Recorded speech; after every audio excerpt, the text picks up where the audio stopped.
बिस्मिल्लाहिर्रहमानिर्रहीम। अस्सलाम वालेकुम। कैसे हैं सब लोग? दुआ है कि अल्लाह करे कि आप सभी लोग बहुत खैरियत से हों और शुक्र है रब्बुल आलमीन का कि जी हम भी ठीक हैं अल्हम्दुलिल्लाह। अच्छा जी, आम का सीज़न बस मेरे प्रोग्राम में अब ख़त्म पर है, तो आप सभी लोग सीखने वाले हैं कैरी का रिफ्रेशिंग स्क्वैश, और इसके अलावा आप सभी लोग सीखेंगे प्याज के पकोड़े। उसके अलावा आप सभी लोग सीखेंगे आम के जैम की हरी चटनी। ओ हो, बहुत ही मज़ेदार बनती है, लाजवाब बनती है, आप सभी लोगों को बहुत ही मज़ा आ जाएगा। तो आप सभी लोग मुझे कॉल कर सकते हैं, जो दिल चाहता है वो बात कर सकते हैं और अपनी फरमाइशें भी दे सकते हैं। कोई क्वेश्चन आपके माइंड में है तो बिल्कुल कर सकते हैं, बिला झिझक कर सकते हैं। किसी सवाल का जवाब रह गया हो तो आप वो सवाल भी मुझसे कर सकते हैं। तो जनाब, सबसे पहले हम आ जाएंगे स्क्वैश की तरफ, और स्क्वैश को बनाने के लिए आपको चाहिए होंगी कैरियाँ। अच्छा, यहाँ मैंने कैरियों को पकाया हुआ, जैसे हमने जैम के लिए कहते हैं, प्रोसीजर बिल्कुल वही होता है। और 600-700 ग्राम मैं लिखती हूँ, पर आप 1 किलो ले लें। ये हमें एक्चुअली वो मेजरमेंट चाहिए जो हम पकाएंगे, जिससे कि हम स्क्वैश बनाएं, क्योंकि गुठली निकल गई, छिलका निकल गया, तो वज़न जो बाकी रह जाएगा तकरीबन 700 ग्राम आपके पास रह जाएगा। अब ये डिपेंड करता है, ये ज़रूरी नहीं कि हर एक के पास इतना ही वज़न हो। किसी की कैरी का साइज़ कुछ है, किसी का कैरी का साइज़ कुछ, तो इस वजह से वज़न 600-700 ग्राम होगा। ठीक है जी। अच्छा, इसमें हमने एक वो कैरी जो ज़रा पीली हो गई थी वो डाली है। कैरी वैसे भी पकने के बाद थोड़ी सी पीली हो जाती है, तो इसको पका लिया, गलने तक पकाया है और इसको ब्लेंड कर दिया है। ये मैं डाल दूँगी। अच्छा, आसान तरीके से बना रही, वैसे तो मैंने आप लोगों को रेसिपी में लिखा हुआ है कि आप शीरा बना के तो इसको बना सकते हैं, लेकिन आज एक नए तरीके से, दूसरे तरीके से आपको सिखा रही हूँ। चीनी भी डाल दूँगी और पानी डाल दूँगी। तकरीबन 3 प्याली आपको इसमें चाहिए होगा पानी। चीनी भी जम गई। चलो भाई, रेसिपी कार्ड चल रहा है, वहाँ से आप चीज़ें नोट कर सकते हैं। चलिए, जिसको मैं शुरू करती हूँ पकाने के लिए। अच्छा, ये मेरे पास सिट्रिक एसिड है, 1 खाने का चमचा। इसको पानी में घोलेंगे। इसके अलावा 1 प्याली पानी भी मैंने डाल दिया है। पानी की ज़रूरत हमें पड़ सकती है, तो हम बीच में इसमें पानी भी शामिल करेंगे। जो प्रोसीजर मैंने लिखा है कि पहले इसका शीरा बना लें, और शीरा बना बाद आप इसमें मैंगो प्यूरी को शामिल करें, वो भी कर सकते हैं। मैंगो स्क्वैश मैंने बिल्कुल ऐसे ही बनाया था, शीरा बना के, और कैरी का जो है वो भी बिल्कुल वैसे ही बनाएंगे। लेकिन ये एक प्रोसीजर और मैं आपको बता रही हूँ कि दोनों चीज़ें, चीनी और कैरी का की जो प्यूरी है वो एक साथ ही डाल देंगे और इनको हम पकने के लिए छोड़ देंगे। अच्छा, ये जो सिट्रिक एसिड है ये कभी भी आप डायरेक्ट मत डालिएगा।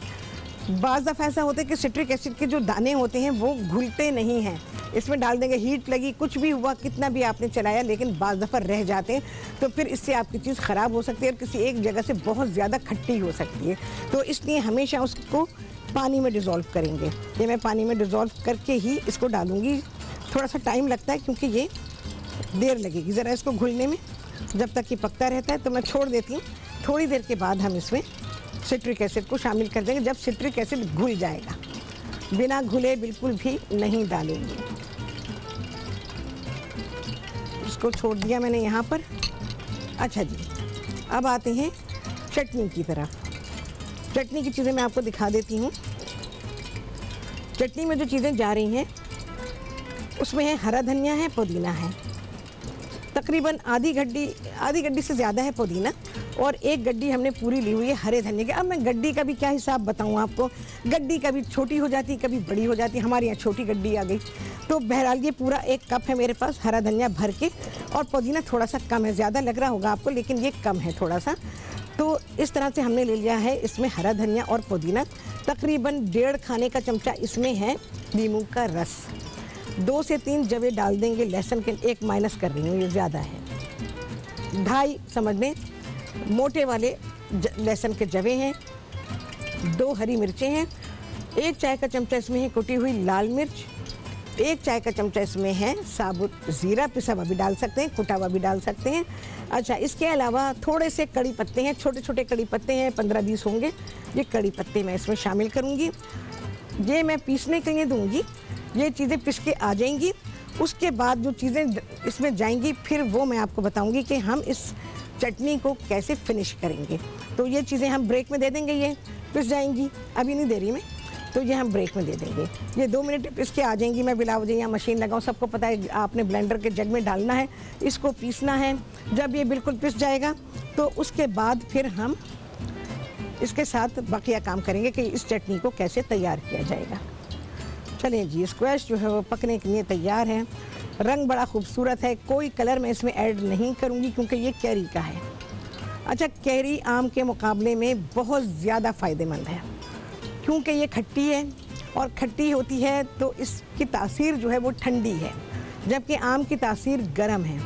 कैरी को इस्तेमाल करके उसका शरबत है या कैरी की कोई भी चीज़ है, उसको खाने के बाद आपको गर्मी नहीं लगेगी, जबकि आम खाने के बाद गर्मी लगती है। अच्छा, कहीं कोई पीस आपको नज़र आई, ये रह गया तो इसको निकाल देंगे क्योंकि ये आपकी बोतल में एक तो आएगा नहीं।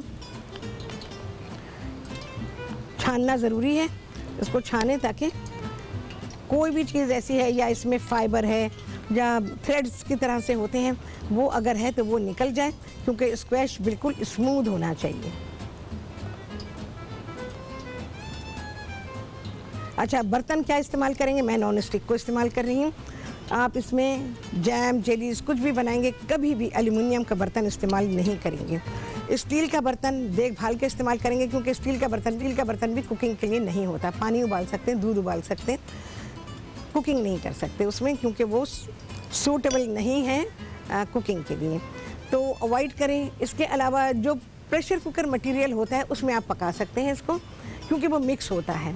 और इसके अलावा जो सबसे बेहतरीन बर्तन है वो, जैसे मैं हमेशा कहती हूँ, तांबे का बर्तन है। अगर आपके पास तांबे की कोई देगची है तो आप उसमें पका सकते हैं कि बर्तन में कभी भी जैम, स्क्वैश ये नहीं बनाएंगे। ये सारी चीज़ें आपकी बिल्कुल ख़राब हो जाएंगी, क्योंकि बर्तन का बड़ा ताल्लुक़ है इसको बिल्कुल परफेक्ट बनाने में। और अगर आपने इसको ख्याल नहीं किया और इसके बर्तन को पर ध्यान नहीं दिया और जिसमें दिल चाहा पका लिया, तो भाई आप जाने आपका काम जाने। ठीक है, मैं तो कुछ नहीं कर सकती। आप घर में क्या कर रहे हैं इसके बारे में मैं नहीं कह सकती कुछ भी। अच्छा जी, इसका हटाएंगे, ये लाजिम है, ये सारी इम्प्योरिटीज़ हैं। चले जी, आ गया है ब्रेक, मैं इसका हटाती हूँ। इसके बाद हम क्या क्या करेंगे आप सभी को बताएंगे ब्रेक के बाद।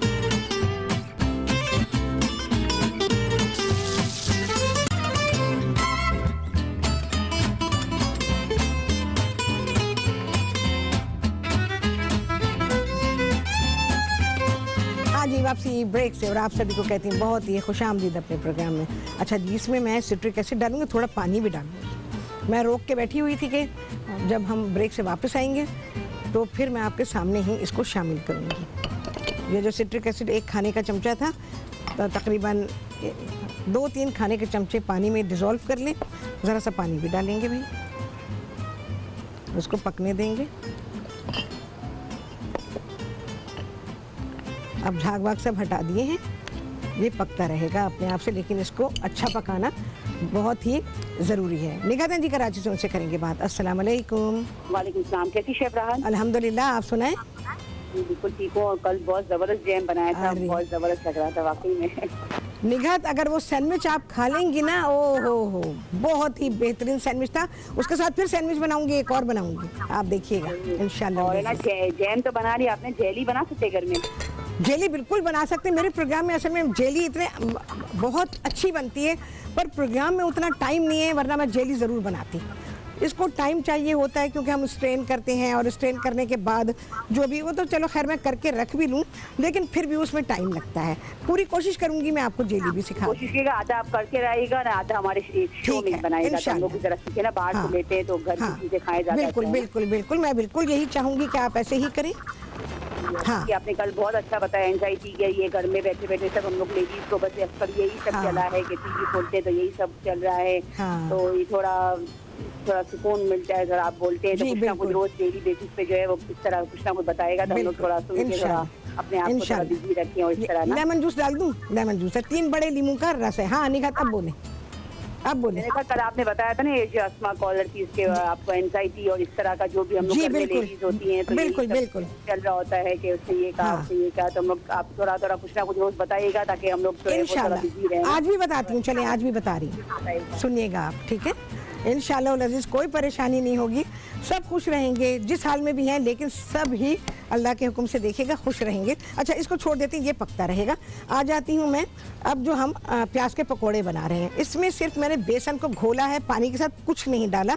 अब मैं इसमें शामिल करूँगी, इसमें है तकरीबन पौना चाय का चमचा कुटी लाल मिर्च है, पौना ही चाय का चमचा इसमें सफ़ेद ज़ीरा है और उतनी ही अजवाइन है। 1/4 चाय का चमचा इसमें है मीठा सोडा, ये इसमें डाल रही हूँ। सोडा मैं इसमें नहीं डाल रही हूँ। नमक हस्बे ज़ायक़ा, चख के देख लीजिएगा। एक पकोड़ा बना के ये आ गया नमक इसमें। अब मैं क्या करूँगी, ज़रा सा पानी डालूँगी। अगर हम ऐसे में डाल देंगे ना तो ये घुलेगा नहीं, और नमक कहीं तेज़ आएगा, कहीं ज़्यादा होगा, और उसके बाद क्या होगा, या सोडा वो मिक्स नहीं हो पाएगा। तो इस वजह से इसको पानी में डिज़ोल्व करें पहले, क्योंकि मैंने इसको गाढ़ा छोड़ा हुआ है। अब पानी की जो मज़ीद गुंजाइश है वो यहाँ से पूरी हो जाएगी। ठीक है, ये आ गया भाई। अब हम इससे बनाएंगे अपने प्याज के पकौड़े, बड़े मज़ेदार। और जो चटनी है ओए होए, वो तो इसके साथ इतना कॉम्प्लीमेंट करती है। जो मैंने जैम बनाया था ना आम का, उसको मैं इसमें इस्तेमाल कर रही हूँ। अच्छा जी, इसमें जाएगी प्याज, हस्बे ज़रूरत ले लीजिए, जितनी आपको डालनी है उतनी प्याज डाल लीजिए। तेल गरम है, बस मैं फटाफट मिक्स कर रही हूँ। मैं देख लेती हूँ मुझे कितनी चाहिए, मैं उसी हिसाब से ले लूँगी। भाई प्याज के पकौड़े तो प्याज ज़्यादा अच्छी लगती है। और जाएगी बेसन नहीं चाहिए इसमें, प्याज चाहिए, पूरी जा रही है। तो प्याज अपने अंदाजे से कर ली। मैं ख्याल है 3 दरमियाने साइज़ की थी ये, मेरा जहाँ का ख्याल है। सारा मिक्स किया, हाथ से डालें पकौड़ा बेहतर है। मैं अगर हाथ धोने के चक्कर में लगी तो फिर तो प्रोग्राम नहीं हो पाएगा, इसलिए मैं स्पून इस्तेमाल कर रही हूँ। और क्या करेंगे, ये मेरे पास कहाँ गया पानी, हाँ ये पानी है मेरे पास। अच्छा जी, इसको कम कर रही हूँ मैं, स्क्वैश को। स्पून अपने हमेशा गीले करेंगे तो बहुत ही आराम से आपके पकोड़े निकाले जाएंगे, चिपकेंगे नहीं। चलिए जी, बिस्मिल्लाहिर्रहमानिर्रहीम। चमचे से भी लाजवाब, बेहतरीन। अच्छा, एंग्जाइटी, परेशानियाँ, दुख, तकलीफ, गम क्यों है ये? ऐसे तो ज़िंदगी के साथ हैं ये सारी चीज़ें, कोई एक्स्ट्रा ऑर्डिनरी वो नहीं है कि जी आपके साथ ये लगा हुआ है तो आपके साथ। बस सारी बात क्या है, समझदारी की। गमगीन सब होते हैं, यहाँ तक कि चरिंद परिंद, दरख्त, फूल, पौधे, गम सब पे आता है, सिर्फ इंसानों पे नहीं आता। तो आप लोग क्या करें? अब इंसान के पास क्या इलाज है इसका? दवाएं खा ली, ओ भाई कब तक दवाएं खाएंगे, उसके साइड इफ़ेक्ट भुगतेंगे। तो आपने क्या करना है? आपको किसी ने कुछ कह दिया, आप लेके बैठ गए, वो कोई भी हो सकता है, वो आपके घर वाले भी हो सकते हैं, आपकी बहन हो सकती है, भाई हो सकता है, बेटा हो सकता है, बेटी, या माँ बाप ने कह दिया, औलाद बुरा मान गई, कोई आने वाला घर में आया, कुछ आके कह गया, या आप कहीं गए और आप दिल पे लेके बैठ गए। तो एक सिंपल सी चीज़ बता रही हूँ, इसे मुश्किल ना समझिएगा। बस आपने क्या करना है, सुना, जवाब ना दें। अगर आपको ऐसा लगता है कि ये बात जवाब देने की नहीं है तो ना दें। बात सारी हिकमत की है कि आपने हिकमत से काम लेना है। और हिकमत से क्या काम लेना है, तो आपने क्या कहना है, अगर किसी ने भी आपको कुछ ऐसी बात कही जिससे आपका दिल जो है दुख गया और आप मेंटली अपसेट हो गए हैं, तो फिर सिर्फ अपना माइंड हमेशा के लिए ये बना लें, तय कर लें आज अभी इसी लम्हे से कि बस किसी ने आपको कुछ भी कहा, आप क्या कहेंगे, जा मैंने तुझे माफ़ किया, अपने रब के लिए किया, अपने रब से मोहब्बत करती हूँ, मैंने उसके लिए तुझे माफ़ किया। ओए होए, ज़िंदगी बदल गई, ख़त्म। आपकी ज़िंदगी का ये बेहतरीन लम्हा था जो आपको मिल गया, आपकी ज़िंदगी में आया, अल्लाह ने आपको ये तौफीक दी कि आपने माफ़ किया, और अल्लाह ने उसको ये तौफीक दी कि उसने आपका दिल दुखाया। ठीक है। अच्छा जी, अस्मा लाहौर से उनसे करेंगे बात। अस्सलाम वालेकुम। अस्सलाम वालेकुम अस्मा। अस्सलाम वालेकुम, राहत कैसी हैं आप? अल्हम्दुलिल्लाह, मैं बिल्कुल ठीक हूँ, आप सुनाइए। शुक्रिया, आप बात कर रहे हैं एंजाइटी वगैरह पे। राहत, मुझे ये पता करना है कि मैं बीफ का सालन बनाती हूँ ना, शोरबे वाला। हाँ, तो वो ना जरा अच्छा नहीं बनता, तो आपने एक दफा कहा था कि जाली वाली हड्डी वाला ना दिया करें तो आपका शोरबा अच्छा बनेगा। क्योंकि ना मेरे बच्चे ना बीफ का गोश्त बिल्कुल नहीं खाते, शोरबा ही वगैरह खाते हैं सब लोग ना, तो बोटियां वैसी चली जाती हैं। तो मैंने आपसे पूछना था कि उस पार्ट का क्या नाम है, कसाई को हम कहें कि इस पार्ट का दे दो। अच्छा, मैं आपको ये बताती हूँ, देखिए जो भी हड्डी होती, कौन सी वाली हड्डी, घुटने की हड्डी होगी, वो जालीदार होगी। पुट के साथ गोश्त लगा हुआ है, पुट में जो हड्डी है वो जालीदार हड्डी है, चाँप में जो हड्डी है वो जालीदार हड्डी है। जितने भी जोड़ हैं, जोड़ के पास से जब कसाई तेशा मारता है वहाँ पे जो हड्डी होती है वो होती है जालीदार। ठीक है, अब आप देख लीजिए कि आपने जो गोश्त लेना है वो कौन से पोर्शन का लेना है। सिंपल मैंने बता दिया, इन जगहों पे जितने जोड़ हैं वहाँ पर जाली मौजूद है, बस। ठीक है, कसाई से कहेगा भाई जहाँ जोड़ है वहाँ वाली मुझे गोश्त बना के दो। अच्छा, इसके लिए सालन के लिए अगर आप लेंगी ना तो आप पुट का लीजिए, चाँप का लीजिए, थोड़ी सी उसमें दस्ती डलवाइए, थोड़ी सी दस्ती और पसली हड्डी के साथ। अच्छा, पसली कसाई क्या करते हैं मैं आपको बताती हूँ। चलिए जी, इसके बारे में बात करेंगे इस ब्रेक के बाद।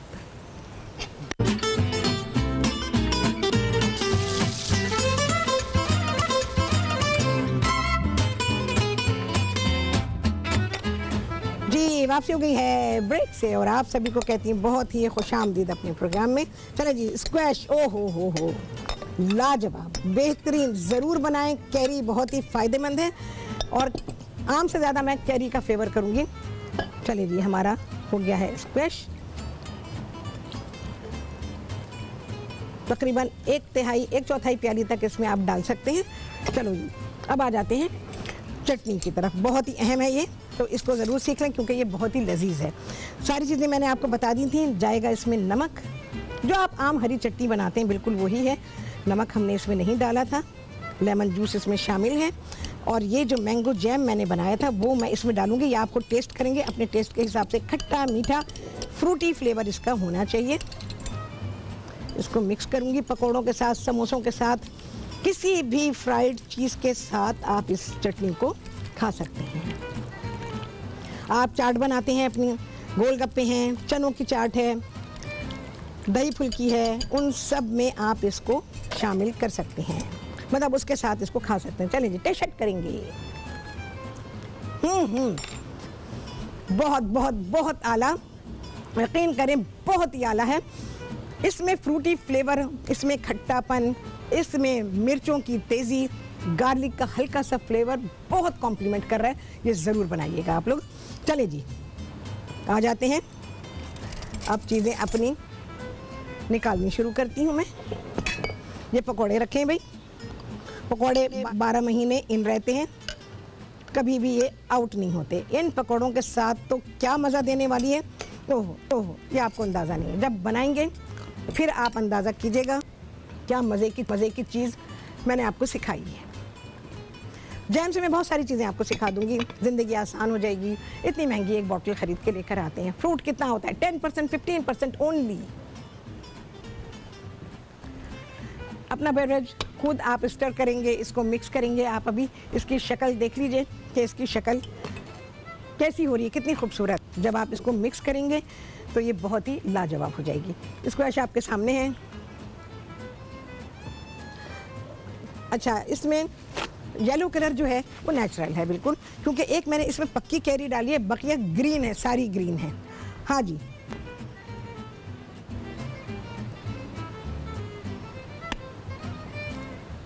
और पकोड़े ओहो बहुत ही आला बने हुए हैं। पकोड़े हमेशा ही इन होते हैं और इन रहते हैं। अगर आपने अच्छे पकोड़े बनाए हैं तो यकीन जाने, ओहो ब्यूटी, खूबसूरती भी है, मज़ा भी है, हर एक को बहुत ही खुश करने वाला आप लोग ये चीज़ें बनाइए। और जैसे आमतौर पे ही होता है, लोग घरों से खाना पका कर भेज रहे होते हैं, तो पकोड़े जो हैं आप क्या करेंगे, पैक किए तो ये तो ऑयली हो जाएंगे, ये चीज़ें पैक नहीं होती हैं। तो इनकी पैकिंग ज़रा मुख्तलिफ होती है। कभी मौका हुआ तो आपको बताती हूँ, क्योंकि बहुत सारे लोग हो सकता है घरों से ये काम करना चाहते हों। तो अगर किसी की तरफ से ये ऑर्डर है आपको कि जी आपने पकोड़े बनाने हैं, समोसे तो फिर भी रह जाएंगे, लेकिन पकोड़े बड़े जल्दी से सौगी हो जाते हैं। तो इनको हमेशा जब भी आप पैक करेंगे, एक तो इनकी पूरी गर्माई निकालेंगे और उसके अलावा पहले इसको बटर पेपर में पैक करेंगे। और अगर कोई डब्बा आपने लिया है, डब्बा कौन सा लेंगे? गत्ते का डब्बा लेंगे, उसमें सुराख बनाएंगे जगह जगह, जैसे हम पंचिंग मशीन से पंच कर देते हैं ना, उस तरह से आप इसमें सुराख बनाएं और बटर पेपर में अपने पकोड़े जो हैं वो रखें। अब उसको हवा लगती रहेगी क्योंकि उसको पंच कर दिया ना हमने, और उसमें सुराख होने की वजह से हवा गुजर रही है। हवा गुजरेगी तो आपके पकोड़े सौगी नहीं होंगे।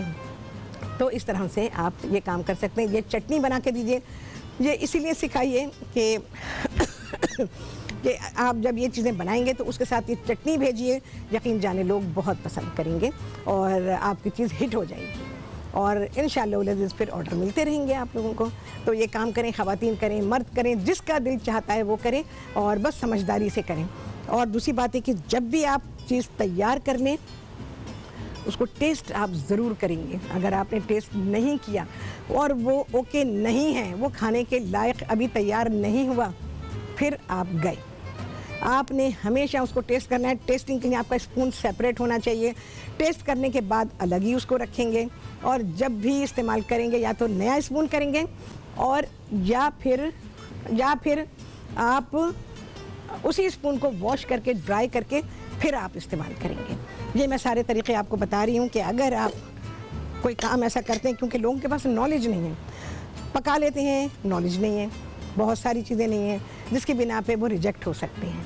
तो सारी चीज़ों का हाइजीन इज़ मस्ट। अगर हाइजीन ठीक नहीं है, आपने पानी ठीक इस्तेमाल नहीं किया, आपने बर्तन सही इस्तेमाल नहीं किए, तो आपका खाना कंटेमिनेटेड हो जाएगा और खाना कंटेमिनेटेड हो गया, खाने वाला बीमार हो गया आपकी बनाई हुई चीज़ से, तो फिर आप गए।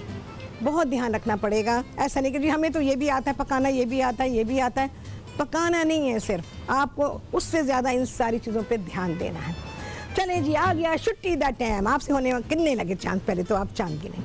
आपसे होने वाली मुलाकात अगले प्रोग्राम में बहुत ही आला आला आला रेसिपी के साथ इंशाअल्लाह। अल्लाह हाफिज़।